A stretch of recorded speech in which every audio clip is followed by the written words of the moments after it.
कैसे हो आप लोग। आशा करती हूँ आप सब ठीक होंगे। निधि चैनल में आप सबका स्वागत है। आज हम सुनेंगे फागुन मास की पावन कथा अध्याय 13। हाँ जी, 13वां अध्याय।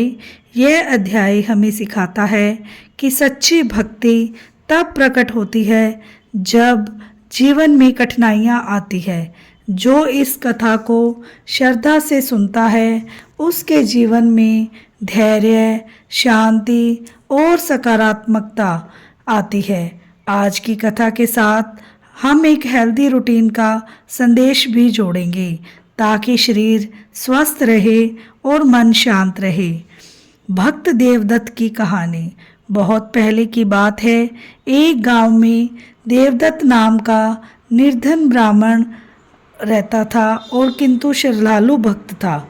उसके पास धन की कोई कमी नहीं थी, परंतु उसके हृदय में ईश्वर के प्रति अगाध प्रेम था। हर सुबह वह सूर्योदय से पहले उठता, स्वच्छ जल से स्नान करता और मन ही मन भगवान का नाम जपता। परंतु जीवन ने उसकी परीक्षा लेनी शुरू कर दी। एक दिन उसकी फसल नष्ट हो गई, दूसरे दिन घर में अन्न समाप्त हो गया। गांव के कुछ लोग उसका उपहास उड़ाने लगे। इतनी भक्ति करता है फिर भी दुख ही दुख है। देवदत्त के मन में क्षण भर के लिए विचार आया, क्या मेरी भक्ति व्यर्थ है? लेकिन उसी पल उसने अपने हृदय को संभाला। भक्ति के साथ स्वास्थ्य का ध्यान रखना भी बहुत ज़्यादा ज़रूरी है। मन में एक सकारात्मक विचार रखें। देवदत्त भी अब रोज़ ध्यान करने लगा। वह कहता है, अगर शरीर थक जाएगा तो भक्ति कैसे होगी। एक दिन गांव में भयंकर सूखा पड़ गया। कुएं सूखने लगे, लोग हताश हो गए। गांव के मुखिया ने अगर इस बार वर्षा नहीं हुई तो गांव छोड़ना पड़ सकता है। देवदत्त ने सबको एकत्र कर लिया।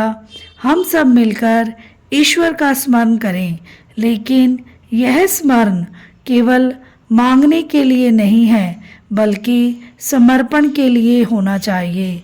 लोगों ने पूछा, अगर फिर भी वर्षा ना हुई तो देवदत्त मुस्कुराया तो समझाया कि ईश्वर हमें धैर्य सिखा रहे हैं।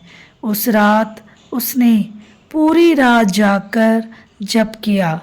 उसके मन में डर था पर विश्वास बड़ा था। अगले दिन वर्षा नहीं हुई, लोग निराश हो गए, पर देवदत्त के भीतर कुछ बदल गया था। अब वह दुख में भी शांत था। उसने गांव वालों की सेवा शुरू कर दी। किसी को पानी पिलाया, किसी को ढाढ़स बंधाया, किसी भूखे को थोड़ा अन्न दिया। धीरे धीरे गांव वालों का मन बदला। उन्होंने समझा कि भक्ति का अर्थ केवल चमत्कार नहीं बल्कि कठिन समय में भी सही आचरण है। कुछ दिनों बाद हल्की वर्षा हुई, फसल बच गई, गांव फिर से जीवित हो उठा।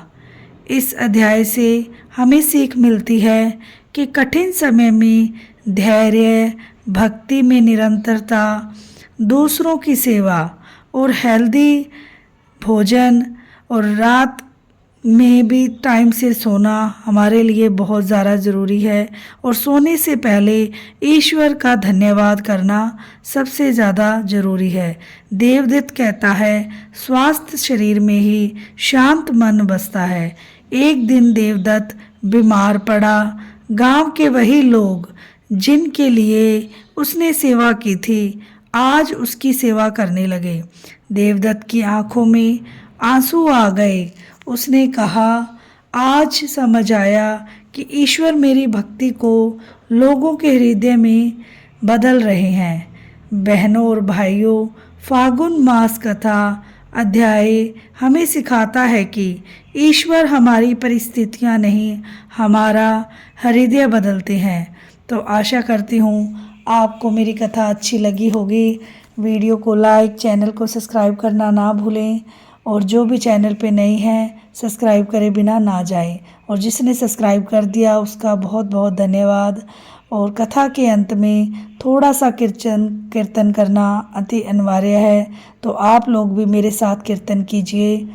श्री कृष्ण गोविंद हरे मुरारी, हे नाथ नारायण वासुदेवा, हे नाथ नारायण वासुदेवा, हे लक्ष्मी नारायण वासुदेवा।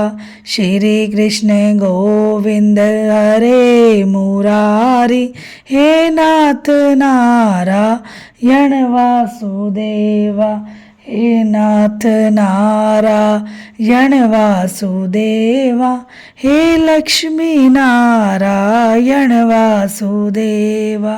श्री कृष्ण गोविंद हरे मुरारी, हे नाथ नारायण वासुदेवा, हे नाथ नारायण वासुदेवा, हे लक्ष्मी नारायण वासुदेवा। श्री कृष्ण गोविंद हरे मुरारी, हे नाथ नारायण वासुदेवा, हे नाथ नारायण वासुदेवा, हे लक्ष्मी नारायण वासुदेवा। बोलो श्री कृष्ण भगवान की जय हो, श्री विष्णु भगवान की जय हो, लक्ष्मी माता की जय हो, शंकर भगवान की जय हो। मिलते हैं नेक्स्ट वीडियो में, तब तक के लिए राधे राधे।